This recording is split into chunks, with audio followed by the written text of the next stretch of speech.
మీకు తెలుసు 7 కొండలవాడ అని చెప్పేసి మాట్లాడే సందర్భం నుంచి 7 కొండలు ఎందుకు 2 కొండలు అన్నందుకు ఏం జరిగిందో వాళ్ళ ఫ్యామిలీలో మనందరం కూడా గుర్తుంది, అందరికీ గుర్తుంది, వాళ్ళకి కూడా గుర్తుంది.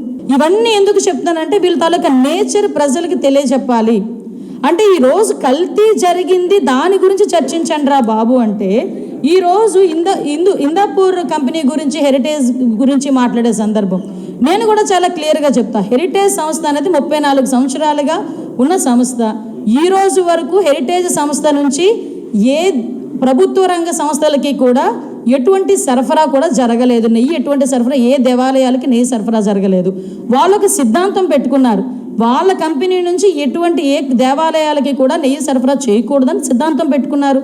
వీళ్ళు ఏదైతే ఇందాపూర్ కంపెనీ గురించి మాట్లాడుతున్నారో ఆ కంపెనీ నుంచి హెరిటేజ్, అది కూడా ఉత్తర భారతదేశంలో చీజ్, అదేవిధంగా స్కీమ్డ్ మిల్క్, అదేవిధంగా కొంత పన్నీరు వాళ్ళు హెరిటేజ్ వాళ్ళు కొనుగోలు చేశారే తప్పించి హెరిటేజ్ వాళ్ళు ఏది కూడా సరఫరా చేయలేదు. దేనికి అండి ఇంత రాద్ధాంతం చేస్తున్నారు? అసలు దానికి దీనికి సంబంధం ఏంటి? అరే కల్తీ జరిగిందిరా బాబు దాని గురించి మాట్లాడరా అంటే అలా కాదు, ఇప్పుడు ఇందాపూర్కి హెరిటేజ్కి ఏదో సంబంధం ఉంది అంటే ఏంటంటే దేనికి సంబంధం లేని విషయాన్ని బయటకు తీసుకొచ్చి రాద్ధాంతం చేస్తే ప్రజలు మభ్యపెట్టేయచ్చు, వాళ్ళ తాలూకా తప్పులు కప్పిపుచ్చేయచ్చు అనే సందర్భాన్ని అయితే చాలా క్లియర్గా చెప్తున్నాం. ఎందుకంటే వీళ్ళకి దేవుడితో రాజకీయాలు చేయడం అన్నది వీళ్ళకి చాలా వెన్నతో పెట్టిన విద్య. రోజు తిరిగి ప్రభుత్వం మీద బురద చల్లటానికి వాళ్ళు పడిన తపన చాలా క్లియర్గా కనిపించింది. ఈరోజు మార్నింగ్ మనం అందరం కూడా గమనించుకుంటే ప్రశ్నోత్తరాల సమయాన్ని కూడా జరగనివ్వకుండా ఏదో రాద్ధాంతం జరిగిపోయింది అని సంబంధం లేని వ్యక్తులను తీసుకొచ్చి బురద చల్లటానికి ప్రయత్నం చేస్తే వాయిదా వేసిన కౌన్సిల్ మళ్ళా తిరిగి సమావేశం అయిన తర్వాత కూడా నోటికొచ్చినట్టు అబద్ధాలు మాట్లాడడానికి ఏదో ప్లెకార్డులు చూపించడానికి ఉపయోగించుకున్న తీరు కూడా మీరందరూ కూడా చూశారు.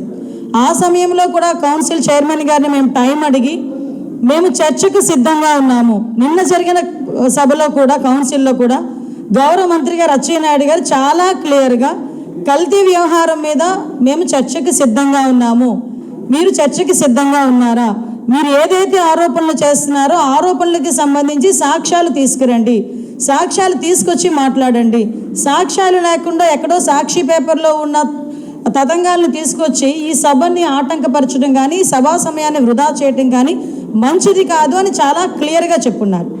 అయినా ఎగైన్ ఈరోజు మేము చర్చకు సిద్ధమని చెప్పి నిన్న మా మంత్రి గారు చెప్పిన తర్వాత కూడా ఎగైన్ ఈరోజు మళ్ళీ వాళ్ళు అదే చర్చ కావాలి అనేటప్పుడు కూడా మేము కూడా చెప్పున్నాం.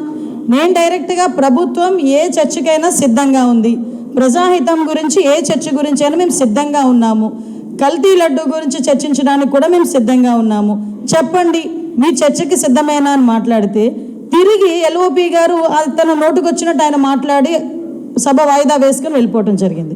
అంటే 2 రోజులు యాక్చువల్గా 4 రోజులు ఇచ్చిన బడ్జెట్కి సంబంధించిన డిస్కషన్లో 2 రోజులు అసలు సంబంధమైన ఇష్యూని సంబంధమైన కంపెనీలని తీసుకొచ్చి అవాస్తవాలను మాట్లాడి 2 రోజులు సభా సమయాన్ని వృధా చేయటం అనేది చాలా క్లియర్గా మీరందరూ కూడా చూశారు.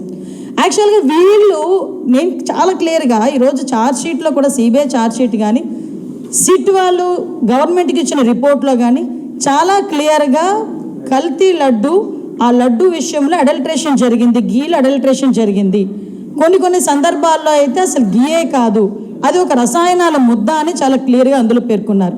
అట్ ద సేమ్ టైం అందులోని కూడా చాలా క్లియర్గా ఇందులో 240 కోట్ల రూపాయలు స్కామ్ జరిగింది, అది ఎవరెవరు జేబుల్లోకి వెళ్ళినాయో కూడా అన్ని కూడా క్లియర్గా మేము బయటకు తేటతెల్లం చేస్తాము అని కూడా చాలా క్లియర్గా చెప్పారు. వైవి సుబ్బారెడ్డి సాక్షాత్తు జగన్మోహన్ రెడ్డి బాబాయ్ ఇందులో అడల్ట్రేషన్ జరిగింది అని చెప్పి ఆ రోజు ఒప్పుకున్న సందర్భం, మొన్న రీసెంట్గా ఒప్పుకున్న సందర్భం. అదేవిధంగా ఎన్డీడీబీ రిపోర్ట్లో కూడా ఇందులోని కల్తీ జరిగింది, లడ్డూలోని నెయ్యిలో కల్తీ జరిగింది అని చెప్పి క్లియర్ చేసిన సందర్భం.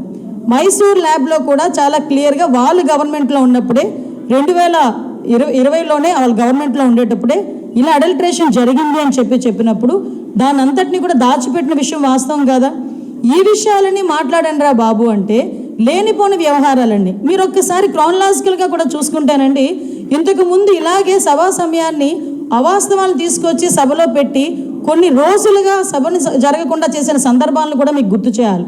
మీకు లాస్ట్ టైం మీ అందరికీ గుర్తు ఉంటుంది పింక్ డైమండ్, మీరందరూ అందెవరు కూడా మర్చిపోలేని మాట అది. పింక్ డైమండ్ దేవుడి మెడలో ఉండాల్సిన పింక్ డైమండ్ చంద్రబాబు నాయుడు గారి ఇంట్లో ఉంది, లేకపోతే బ్రాహ్మణి గారి మెడలో ఉంది అని చెప్పి సభా సమయాన్ని వృధా చేసి సభను కూడా స్తంభింపజేస్తామని చెప్పే పరిస్థితి నుంచి రీసెంట్గా అసలు పింక్ డైమండే లేదు అనే పొజిషన్కి వచ్చే పరిస్థితి కనిపించింది. అదేవిధంగా ఒకసారి సభలో కూడా 32 మంది డిఎస్పీలని ఒకే సామాజిక వర్గానికి వాళ్ళు చెందిన వాళ్ళకి ప్రమోషన్స్ ఇచ్చారు అని చెప్పి ఒక రకమైన స్లోగన్ తీసుకొచ్చారు. ఆ తర్వాత మనం చూస్తే అంటే వీళ్ళు చేసిన తప్పుల్ని పక్క వాళ్ళ మీద నెట్టాలి అంటే ఎక్కడ కూడా చిన్నపాటి సంకోచం కూడా ఉండదు. అదేవిధంగా బాబాయ్ హత్యని తీసుకొచ్చి నెక్స్ట్ డే మార్నింగ్ సాక్షి పేపర్లో చంద్రబాబు నాయుడు గారి చేతిలో కత్తి పెట్టి గొడ్డలు పెట్టి ప్రెస్లోని నారాసుర రక్త చరిత్ర అనేసిన సందర్భం, కోడికత్తి వ్యవహారాన్ని కూడా ఏదో సింపథైజర్లు తీసుకోవాల్సిన సందర్భం.